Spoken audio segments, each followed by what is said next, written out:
Introduction. The forgotten giant in the annals of biblical history. Few figures are as mysterious and controversial as Nimrod. Mentioned only briefly in Scripture, yet his influence shaped the entire course of human civilization. He was the world's first dictator, the builder of the Tower of Babel, and according to ancient sources, is a literal giant who stood between 4 and 5 meters tall. But who was this enigmatic figure really? Why does his name mean, "Let us rebel"? And how did his kingdom become the fountainhead of every false religion that would plague humanity for millennia to come? Today, we are going to uncover the shocking truth about Nimrod, a truth that connects ancient Sumerian tablets to biblical prophecy, archaeological discoveries to end times revelation. This isn't just ancient history. The spirit of Nimrod, the mystery of Babylon that he founded, continues to influence our world today in ways most people never realize. The Bible tells us that Nimrod was a mighty hunter before the Lord and that his kingdom began in Babylon, Erech, Accad, and Calneh, in the land of Shinar. But these few verses hide a story of rebellion, giant bloodlines. In the first attempt to create a one-world government that would challenge God himself, we'll explore how this great-grandson of Noah became the architect of humanity's greatest act of defiance, how his wife Semiramis created the world's first organized false religion, and why understanding Nimrod is crucial for comprehending biblical prophecy about the end times. From the ruins of ancient Babylon to the prophecies of Revelation, from archaeological evidence to historical records, we'll piece together the extraordinary story of the giant king who dared to wage war against heaven itself. Chapter 1. After the Flood. The world of the giants. To understand Nimrod, we must first understand the world into which he was born. The flood had ended roughly 350 years earlier. The earth was being repopulated by Noah's 3 sons, Shem, Ham, and Japheth. But this was not the peaceful agricultural society many imagine. The post-flood world was a harsh, dangerous place. The climate had changed drastically. Geological evidence suggests the Ice Age began immediately after the flood, just as the Bible implies. The Earth's ecosystem was completely altered. Massive creatures, including what we now call dinosaurs but the Bible calls Behemoth and Leviathan, still roamed the earth, posing constant threats to the growing human population. It was into this dangerous world that Nimrod was born, around 2,200 years after creation, in the land that would become known as the cradle of civilization, Mesopotamia. But Nimrod was no ordinary man. He was a descendant of Ham through Cush, and according to multiple ancient sources, he carried within his bloodline something that set him apart from other men: giant genetics. Ancient Sumerian tablets describe Gilgamesh, who many scholars believe was Nimrod, as possessing a sombrosos for a 5 metros de altura, an astounding 4 to 5 meters in height. This wasn't metaphorical. Multiple independent sources confirm that Nimrod was a literal giant. But how was this possible? The Bible tells us that giants existed before the flood, the Nephilim, offspring of the sons of God and the daughters of men, while the flood destroyed that generation. The giant genetic line apparently survived through Noah's family, specifically through Ham's lineage. Genesis 10:8 tells us that Cush begot Nimrod. He began to be a mighty one in the earth. The phrase "began to be" is significant. It suggests a transformation, of becoming something new or different. Nimrod didn't just grow up to be powerful. He became something unprecedented. In this post-flood world filled with dangerous megafauna and harsh conditions, physical prowess meant survival. But Nimrod's size and strength went far beyond what was needed for mere survival. Standing at nearly 5 meters tall, with proportional strength, he could easily dominate both man and beast. Ancient statues show him casually holding a full-grown lion, as if it were a house cat.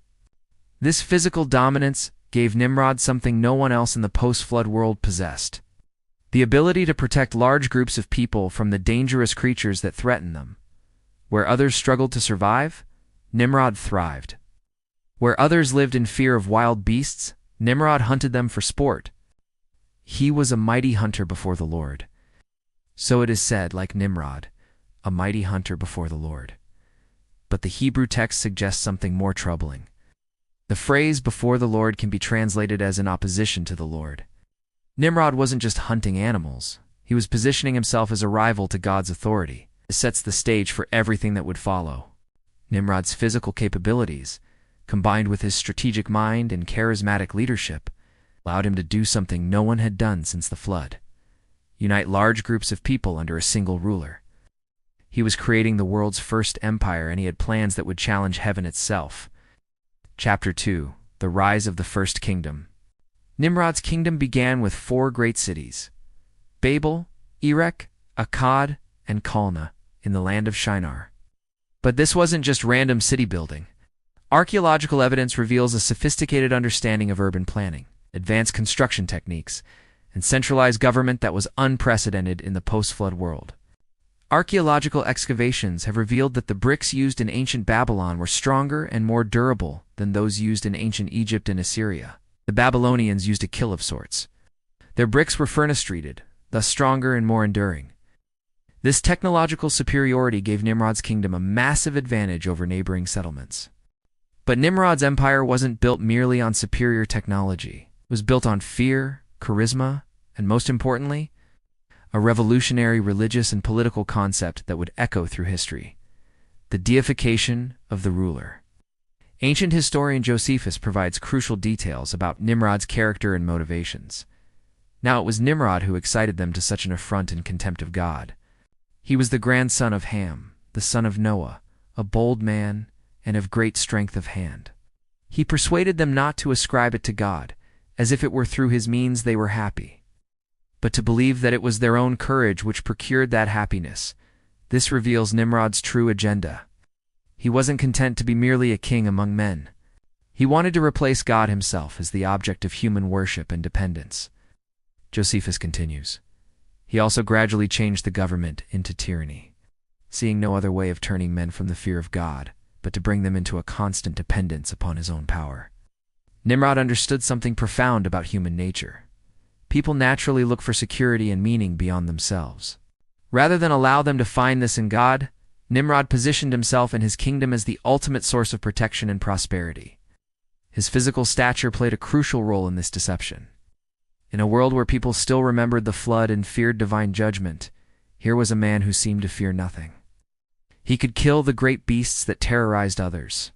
He could organize massive building projects, commanded armies, and ruled vast territories. To many, he must have seemed almost divine himself. The cities Nimrod founded became centers not just of commerce and government, but of a new religious system that would have profound and lasting consequences. Babel, later known as Babylon, would become the fountainhead of idolatry and the mother of every heathen and pagan system in the world. Erech, called Uruk in Sumerian, was legendary as the home of Gilgamesh, who was almost certainly Nimrod himself under a different name. Archaeological excavations at Uruk have revealed advanced urban planning, massive temple complexes, and evidence of the world's first organized system of writing. Accad became the capital of the Akkadian Empire, which was essentially the same as the Sumerian Empire. The very name Akkadian comes from this city founded by Nimrod. But perhaps most significantly, these cities were connected by more than just political alliance. They were united by a revolutionary religious concept that would spread across the ancient world: the worship of the divine king and queen, the sacred marriage between ruler and goddess, and the promise of immortality through religious ritual. This wasn't just empire building. This was the creation of an entirely new way of understanding the relationship between heaven and earth, between the divine and human, between individual and state. And at the center of it all stood the giant figure of Nimrod, preparing for the most audacious act of rebellion in human history. Chapter 3: Semiramis, the Queen of Heaven. No. Discussion of Nimrod's kingdom is complete without understanding his wife and co-conspirator, Semiramis, while the Bible doesn't mention her by name. Multiple ancient historical sources confirm that Semiramis was the legendary Lydian Babylonian wife of the great king, known for her beauty, intelligence, and ambition. But Semiramis was far more than just a queen.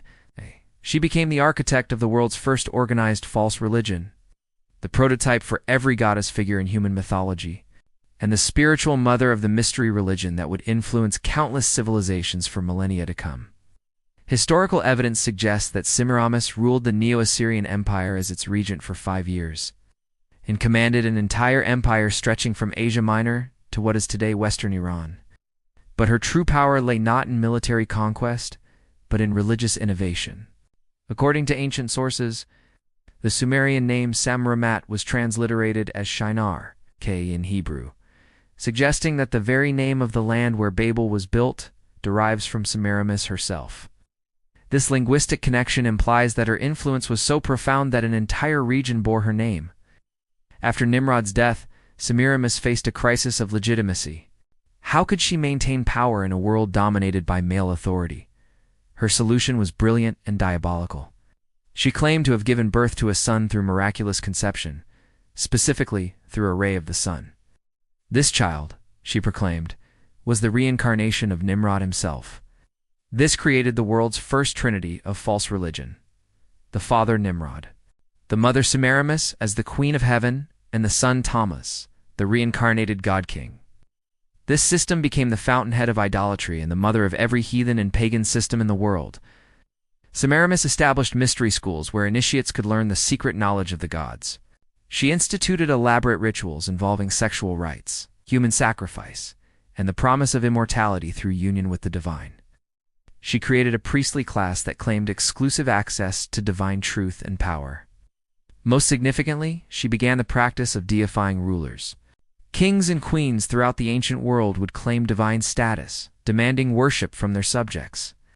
This wasn't just political theater, it was a systematic attempt to replace the worship of the true God with the worship of human authority. The influence of Semiramis spread far beyond Babylon. As the confusion of languages scattered people across the earth, they carried these religious concepts with them. In Egypt, she became Isis, the mother goddess whose son Horus was supposedly conceived through divine intervention. In Greece, she became Aphrodite, or Artemis. In Rome, she was Venus. In Asia, she was known as the Queen Mother of the West. Each culture adapted the basic pattern to their own context.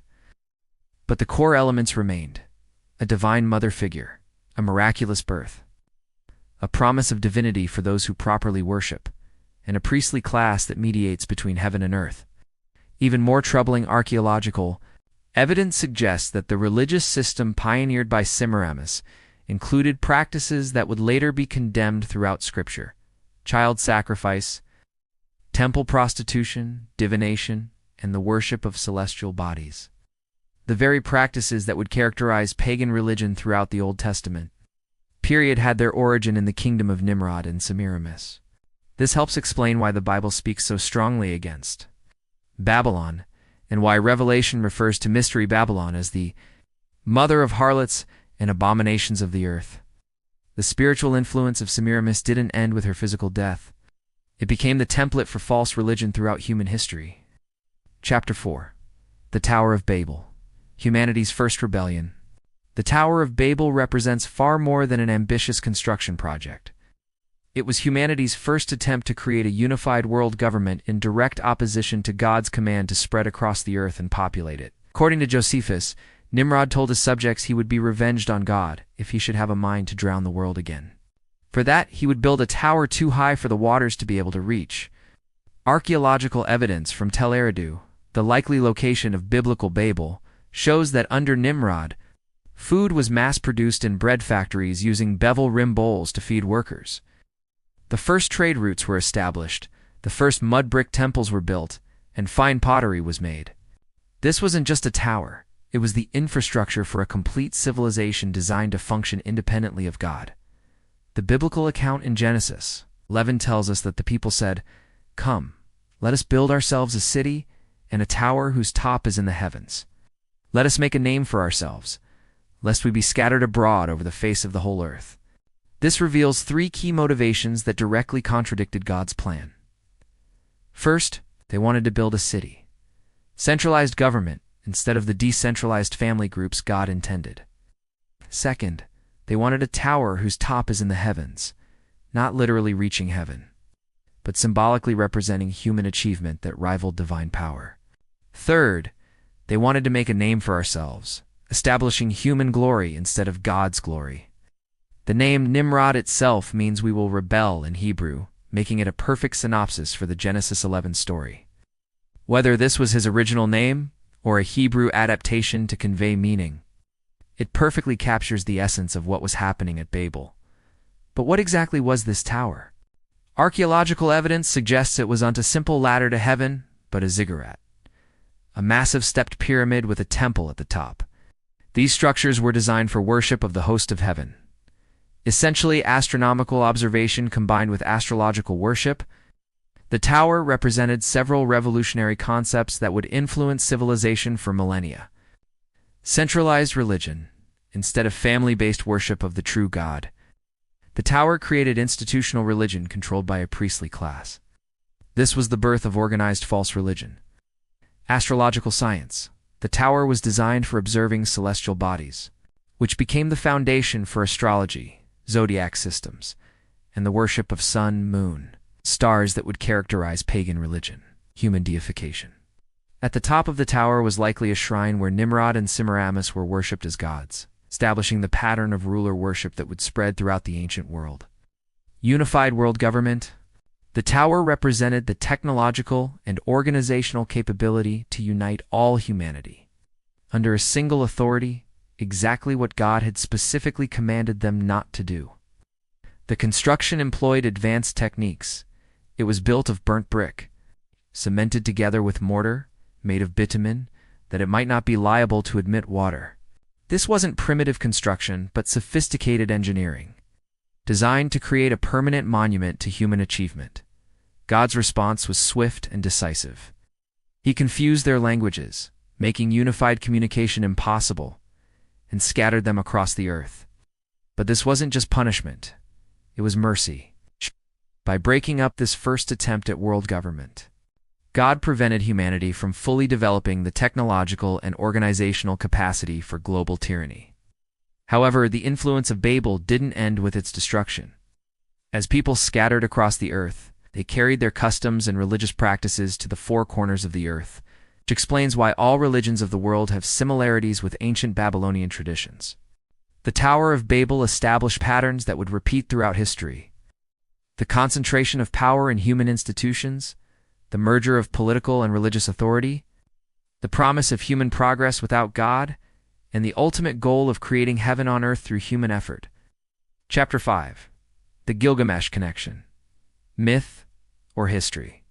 One of the most fascinating aspects of Nimrod research is his apparent connection to Gilgamesh, the hero of the world's oldest known epic poem. Multiple scholars have noted that Gilgamesh is to be identified with biblical Nimrod, based on geographical, chronological, and descriptive evidence. The Epic of Gilgamesh, written in cuneiform on clay tablets, tells the story of a giant king who ruled the city of Erech, biblical Erech, one of the four cities specifically mentioned as part of Nimrod's kingdom. The parallels are striking and numerous. Physical description, like Nimrod. Gilgamesh is described as a giant of extraordinary strength and stature. Ancient tablets describe him as being able to effortlessly handle large animals that would require multiple normal men to subdue. Geographical match. Gilgamesh ruled from Uruk, which corresponds exactly to Erech in Nimrod's kingdom. The timing, location, and cultural context align perfectly. Character traits. Both figures are described as mighty hunters, builders of great cities, and kings who challenge divine authority. Both are portrayed as tyrannical rulers who oppressed their subjects while claiming divine status. The flood connection. The Epic of Gilgamesh contains a detailed flood account that closely parallels the biblical story of Noah. This makes sense if Gilgamesh was indeed Nimrod, great-grandson of Noah, who would have heard the flood account directly from family members. But here's where it gets controversial. Many modern scholars argue that the Epic of Gilgamesh predates the biblical account, and therefore, Genesis borrowed from earlier Mesopotamian sources. This argument fundamentally misunderstands how oral tradition works. The flood was a real historical event that occurred roughly 4,500 years ago. Noah and his immediate descendants would have preserved the true account through oral tradition. People scattered from Babel and languages were confused. This oral tradition was maintained but gradually altered and mythologized by different cultures. The Gilgamesh epic was a creation narrative. It's based on actual historical events, but later embellished with mythological elements as the true. Historical memory faded. The Sumerian version isn't the original. It's a corrupted memory of the original events. This explains why flood stories exist in over 800 cultures worldwide. all with remarkably similar elements: a righteous man, divine warning, a great boat, animals saved, a global flood, and humanity's fresh start. These are uncopies of the Sumerian account. They re-all-degraded memories of the same historical event. The same principle applies to the Nimrod-Gilgamesh connection. The Epic of Gilgamesh preserves corrupted memories of the real Nimrod, but filtered through the pagan religious system that Nimrod himself helped create. The supernatural elements in the epic likely reflect actual supernatural encounters, but interpreted through the lens of polytheistic mythology rather than biblical truth. This has profound implications for how we understand ancient history. Rather than seeing mythology as purely fictional, we should recognize it as corrupted history, real events, and real people, whose stories were gradually altered as they passed through cultures that had lost connection with the true God. The Nimrod-Gilgamesh connection also helps explain why so many ancient cultures have similar hero stories, mighty men of unusual size and strength who founded civilizations, built great cities, and claimed divine status. These aren't coincidences or archetypes. They're cultural memories of the real giants who ruled in the post-flood world. Chapter 6. The Genetic Legacy. Giants after the flood. One of the most challenging aspects of Nimrod. Story involves the question of how giant bloodlines survived the flood. The Bible clearly states that the flood destroyed all flesh except those in the ark. Yet we find giants like Nimrod appearing in the post-flood world. How is this possible? The answer lies in understanding the genetic complexity of Noah's family. While Noah himself was perfect in his generations, meaning his bloodline was uncontaminated by the genetic corruption that characterized the pre-flood world, the same cannot necessarily be said for the wives of his 3 sons. Genesis 6 tells us about the Nephilim, the offspring of the sons of God and the daughters of men. These beings were giants, and their presence had corrupted human genetics to such a degree that God determined to destroy the earth. However, the genetic potential for gigantism apparently survived through the family lines that entered the ark. This becomes clear when we examine the post-flood genealogies. Nimrod was the great-grandson of Noah through the line of Ham and Cush. Significantly, the giant bloodlines that appear later in Scripture, the Anakim, the Rephaim, the Zamzummim, are all traced back to Ham's lineage, particularly through QAnon. When Moses sent spies into the Promised Land, they reported seeing giants so large that they felt like grasshoppers in comparison. These were in metaphorical descriptions, but literal accounts of genetically distinct populations that had maintained their unusual size. Through selective breeding and geographical isolation, archaeological evidence supports the existence of these giant populations. Excavations throughout the Middle East have uncovered skeletal remains of individuals significantly larger than normal human populations. Ancient megalithic structures acquire engineering capabilities that suggest either advanced technology or populations with unusual physical strength. The Bible preserves accounts of specific giant individuals: Goliath of Gath, who stood over 9 feet tall; King Og of Bashan, whose bed was 13 feet long; and various champions of the Philistines who terrorized Israel for generations. These weren't mythological figures, but real genetic descendants of the pre-flood corruption. But the giant bloodlines carried more than just unusual size. They also carried what might be described as a spiritual corruption, an inherent tendency toward rebellion against God, violence, and the corruption of human society. This explains why God commanded the complete destruction of certain Canaanite populations during the conquest of the Promised Land. This wasn't ethnic cleansing in the modern sense, but the surgical removal of genetically corrupted bloodlines that threatened to contaminate humanity again.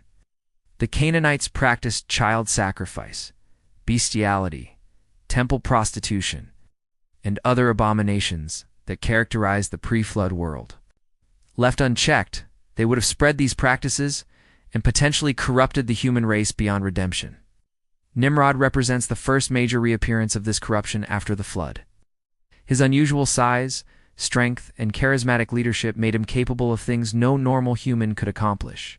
But more importantly, he carried within his genetics the same rebellious spirit that had characterized the pre-flood giants.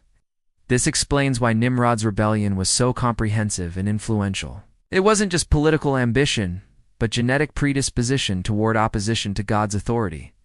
His kingdom became the seedbed for every form of false religion and corrupt government, because he was literally designed for rebellion. The genetic legacy of Nimrod extended far beyond his immediate family.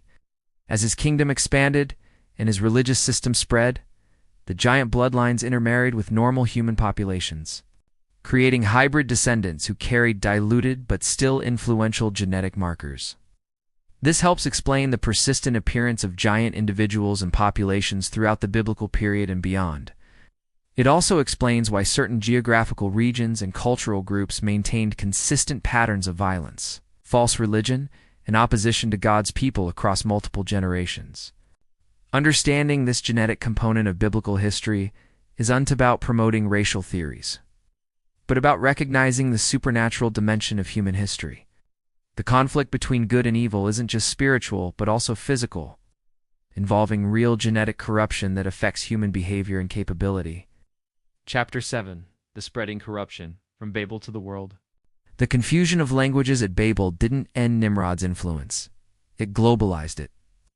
As people scattered across the earth, they carried with them the religious, political, and cultural innovations that had been developed in Babylon. This explains the remarkable similarities between ancient civilizations that supposedly developed independently. Archaeological evidence shows that various places in Mesopotamia, Media, Persia, the Levant, Anatolia, the Arabian Peninsula, and the Caucasus received names recalling Semiramis, indicating the widespread influence of Babylonian culture. The religious system pioneered by Nimrod and Semiramis became the template for virtually every pagan religion in human history. The basic pattern was always the same: a divine father figure, mother goddess, and a miraculous son born through supernatural conception. The names changed with different cultures, but the core structure remained constant. In Egypt, this became Osiris, Isis, and Horus. In Greece, it was Zeus, Hera, Artemis, and Apollo. In Rome, Jupiter, Venus, and Cupido. In Asia, various forms of the Great Mother Goddess and her divine child. Each culture adapted the Babylonian pattern to their own linguistic and cultural context, but the fundamental elements remained recognizable. More disturbing was the spread of specific religious practices that had originated in Babylon. Child sacrifice, temple prostitution, divination, astrology, and the deification of rulers appeared in virtually every ancient civilization. These weren't independent developments, but direct transmissions of Babylonian religious technology. The political influence was equally significant. The concept of the divine king, the merger of religious and political authority, and the use of massive building projects to demonstrate royal power, all innovations pioneered by Nimrod, became standard features of ancient empires. Even architectural features spread globally. Building projects like the Hanging Gardens of Babylon and similar monumental constructions appeared in cultures across the world. From the pyramids of Egypt to the ziggurats of Central America.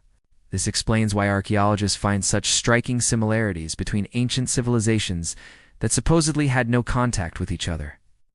The similarities aren't coincidental. They reflect common cultural ancestry tracing back to Babel. The linguistic evidence is particularly compelling. Many ancient languages preserve words and concepts that can be traced back to the original Babylonian forms. Names of gods, religious terminology, and even basic cultural concepts show clear linguistic relationships that suggest common origin rather than independent development. But perhaps most significant was the transmission of what might be called the Babel worldview, the fundamental assumption that humans can and should work together to create heaven on earth through technology, organization, and unified authority. This worldview would resurface repeatedly throughout history in various forms. Ancient empires from Assyria and Persia to Greece and Rome all attempted to create unified world governments that would solve humanity's problems through human wisdom and power. Each claimed divine authority for their rulers and promised peace through submission to centralized control. The pattern established at Babel, centralized government, institutional religion, technological progress, and human deification, became the standard model for human civilization. Even when specific empires fell, the underlying assumptions survived and influenced successor civilizations. This helps explain why biblical prophecy consistently identifies Babylon as the spiritual enemy of God's people throughout history. It's not just about a specific geographical location, but about a way of thinking and organizing. Human society that stands in fundamental opposition to God's design. The influence of Babel extended even to religious practices that would later be adopted by nominally Christian institutions. The merger of pagan festivals with Christian holidays, the development of priestly hierarchies that claimed exclusive access to divine truth, and the use of religious imagery borrowed from pagan sources, all reflect the continuing influence of the Babylonian religious system. Chapter 8. Prophetic Implications. The Return of Nimrod's Spirit. 5 minutes. Understanding. Nimrod isn't just about ancient history. It's crucial for comprehending biblical prophecy about the end times.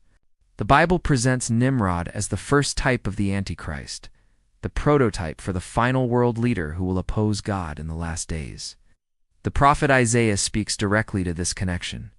I will break the Assyrian in my land, and on my mountains tread him underfoot. Then his yoke shall be removed from them, and his burden removed from their shoulder. Isaiah 14:25. The reference to the Assyrian connects directly to Micah 5-6, which calls Assyria the land of Nimrod. This isn't coincidental. Biblical prophecy consistently uses historical patterns to reveal future events. Just as Nimrod was the first to attempt unified world government in opposition to God, the Antichrist will be the last to do so. The similarities are striking and intentional. Both figures are characterized by supernatural size and strength. The Antichrist will be empowered by Satan, charismatic leadership that unites diverse populations. Claims to divine status and demands for worship advance technology and building projects. A religious system that promises human achievement of divinity, opposition to God's people, and God's authority. The use of fear and protection to gain loyalty, the Book of Revelation describes. Mystery Babylon is the mother of harlots and of the abominations of the earth. This connects directly to the religious system pioneered by Semiramis and spread from ancient Babylon. The mystery refers to the secret knowledge and hidden rituals that characterize the Babylonian mystery religion. Revelation 17 describes a woman sitting on 7 hills, clothed in purple and scarlet, holding a golden cup full of abominations. This imagery directly parallels the ancient descriptions of the Babylonian goddess system, suggesting that the final world religion will be a return to the patterns established by Nimrod and Semiramis. The technological aspect is equally significant. Just as Nimrod used advanced building techniques to create monuments to human achievement, the end-time system will use technology to create a global surveillance and control system that surpasses anything previously possible. The genetic component may also be relevant. The Antichrist is indeed possessed or empowered by supernatural forces. He may display physical capabilities that echo the giant bloodlines of the ancient world. This would explain biblical descriptions of his apparently superhuman charisma and power. Most importantly, the Tower of Babel establishes the prophetic pattern. Humanity's final rebellion will involve an attempt to create unified world government, unified world religion, and unified world economy, exactly what global leaders are pursuing today through international organizations. Universal religious dialogue and digital currency systems. The confusion of languages at Babel was God's merciful intervention to prevent premature global tyranny. But Revelation suggests that in the end times, God will temporarily allow this system to fully develop so that its evil nature can be completely revealed before his final judgment. Chapter 9. Archaeological Evidence. Uncovering the Truth. 6 minutes. Modern archaeology has provided remarkable confirmation of many details from the biblical account of Nimrod and Babel. Excavations at Tel Eridu Biblical Babel have revealed sophisticated urban planning, advanced metallurgy, and construction techniques that align perfectly with biblical descriptions. Archaeological excavations at Biblical Babel Eridu were conducted in the 1940s, have been re-evaluated by Christian archaeologists with some stunning results. The site shows evidence of rapid urban development, mass food production, and the world's first organized trade routes, exactly what we would expect from Nimrod's kingdom. The construction techniques are particularly revealing. As mentioned earlier, Babylonian bricks were superior to those used in Egypt and Assyria, employing kiln-fired technology and bitumen mortar that perfectly matches the biblical description. Come, let us make bricks and bake them thoroughly. They had brick for stone, and they had asphalt for mortar. Genesis 11:3. Even more significant is the discovery of cuneiform tablets that preserve flood accounts remarkably similar to the biblical narrative. Rather than proving that Genesis borrowed from Mesopotamian sources, these tablets confirm that memories of the real flood were preserved in various forms throughout the ancient world. The Sumerian king list, discovered in multiple copies, contains references to rulers of extraordinary longevity and achievement that align with biblical chronologies. While secular scholars dismiss these as mythological, they may actually preserve accurate historical memories from the immediate post-flood period. Göbekli Tepe in Turkey provides fascinating additional evidence. This massive stone complex, dated to approximately 12,000 years ago, shows sophisticated, astronomical knowledge and construction capabilities that challenge conventional theories about human development. Its proximity to Mount Ararat and its obvious connection to flood traditions suggest it may have been built by the immediate descendants of Noah. The site contains numerous animal carvings that match biblical descriptions of the creatures taken aboard the ark. Its sudden burial and abandonment around 8000 BCE corresponds roughly to the traditional dating of the Tower of Babel incident, suggesting a possible connection between the two events. Genetic studies are also providing intriguing support for biblical accounts. Research into human migration patterns confirms that major population dispersals occurred at roughly the time suggested by biblical chronology. The emergence of distinct language families also aligns with the time frame of the Babel incident. Studies of ancient DNA have revealed that certain ancient populations did indeed possess genetic markers associated with unusual size and strength. While this research is still in its early stages, it provides scientific foundation for the biblical accounts of giant populations. Megalithic structures throughout the world present additional evidence. From Baalbek in Lebanon to in Peru, ancient constructions display engineering capabilities that seem to require either advanced technology or populations with unusual physical strength. The global distribution of these structures aligns with the biblical account of post-Babel migration patterns. Comparative mythology studies reveal the global distribution of religious and cultural concepts that originated in Mesopotamia. The consistency of certain mythological patterns across widely separated cultures suggests common historical origin rather than independent development. Chapter 10. Modern Implications. Recognizing the pattern today for minutes, the spirit of Nimrod didn't die with the ancient world. It continues to influence human civilization today. Understanding the patterns established at Babel helps us recognize similar developments in our contemporary world. The drive toward global government that characterized Nimrod's kingdom is clearly visible in modern international organizations. The United Nations, the World Economic Forum, and various regional unions all promote the same basic concept that motivated the builders of Babel: unified human authority, solving global problems through centralized control. The merger of technology and governance that began with Nimrod's advanced building projects finds its modern expression in digital surveillance systems, social credit scores, and the increasing use of technology to monitor and control population behavior. The religious syncretism pioneered by Semiramis appears today in interfaith movements that seek to unite all religions under common humanistic principles. The emphasis on finding universal truths that transcend specific religious traditions mirrors exactly the approach taken by the Babylonian mystery religion. The deification of human achievement and the promise of technological solutions to spiritual problems, core elements of the Babel worldview, dominate contemporary culture, from transhumanism to artificial intelligence to genetic engineering. Modern science promises to deliver the same things Nimrod offered: human transcendence through human effort. Even architectural symbolism continues the Babel tradition. Major government buildings, corporate headquarters, and international organizations frequently employ pyramid shapes, obelisks, and other designs that originated in ancient Babylon and Egypt. The promise of creating heaven on earth through human organization, technology, and unified authority remains as appealing today as it was in Nimrod's time. The names and methods change, but the fundamental concept remains unchanged. Recognizing these patterns doesn't require rejecting beneficial technology or international cooperation. Rather, it means understanding that purely human solutions to spiritual problems will ultimately fail, just as they did at Babel.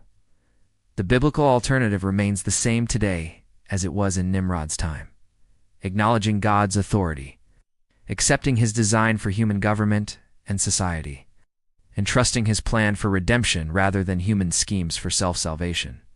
The construction techniques are particularly revealing.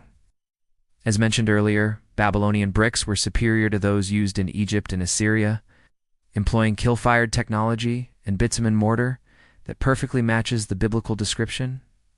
Come, let us make bricks and bake them thoroughly. They had brick for stone, and they had asphalt for mortar. Genesis 11:3. Even more significant is the discovery of cuneiform tablets that preserve flood accounts remarkably similar to the biblical narrative. Rather than proving that Genesis borrowed from Mesopotamian sources, these tablets confirm that memories of the real flood were preserved in various forms throughout the ancient world. The Sumerian king list, discovered in multiple copies, contains references to rulers of extraordinary longevity and achievement that align with biblical chronologies. While secular scholars dismiss these as mythological, they may actually preserve accurate historical memories from the immediate post-flood period. Göbekli Tepe in Turkey provides fascinating additional evidence. This massive stone complex, dated to approximately 12,000 years ago, shows sophisticated, astronomical knowledge and construction capabilities that challenge conventional theories about human development. Its proximity to Mount Ararat and its obvious connection to flood traditions suggest it may have been. It's built by the immediate descendants of Noah. The site contains numerous animal carvings that match biblical descriptions of the creatures taken aboard the ark. Its sudden burial and abandonment around 8000 BCE corresponds roughly to the traditional dating of the Tower of Babel incident, suggesting a possible connection between the two events. Genetic studies are also providing intriguing support for biblical accounts. Research into human migration patterns confirms that major population dispersals occurred at roughly the time suggested by biblical chronology. The emergence of distinct language families also aligns with the time frame of the Babel incident. Studies of ancient DNA have revealed that certain ancient populations did indeed possess genetic markers associated with unusual size and strength.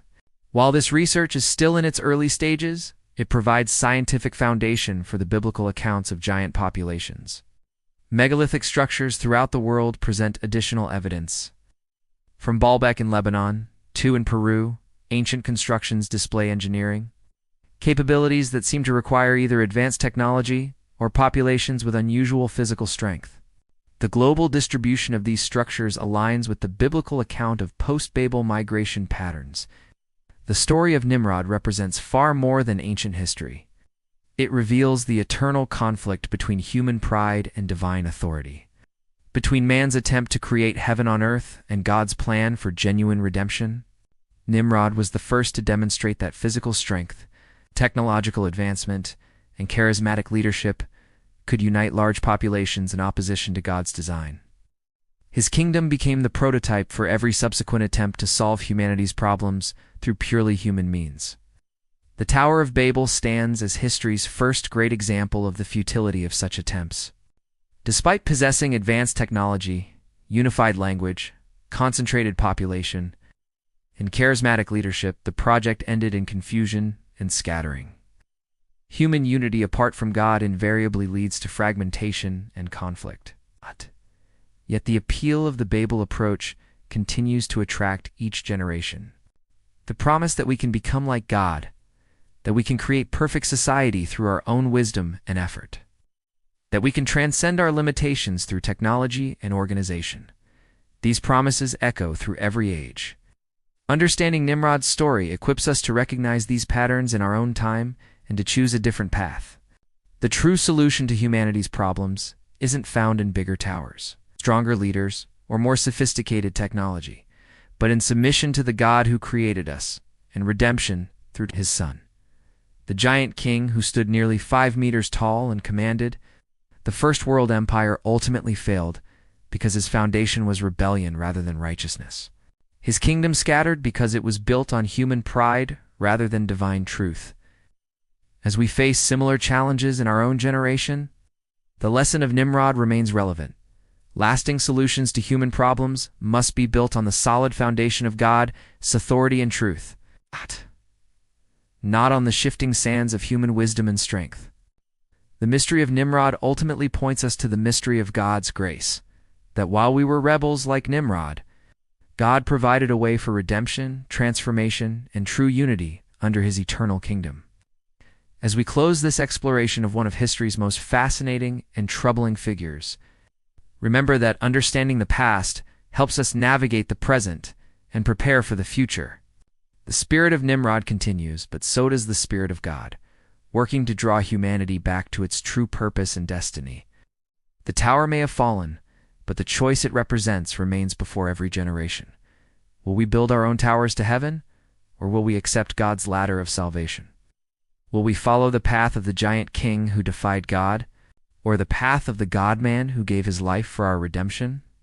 The story of Nimrod is ultimately the story of every human heart, the choice between pride and humility, rebellion and submission, human achievement and divine grace.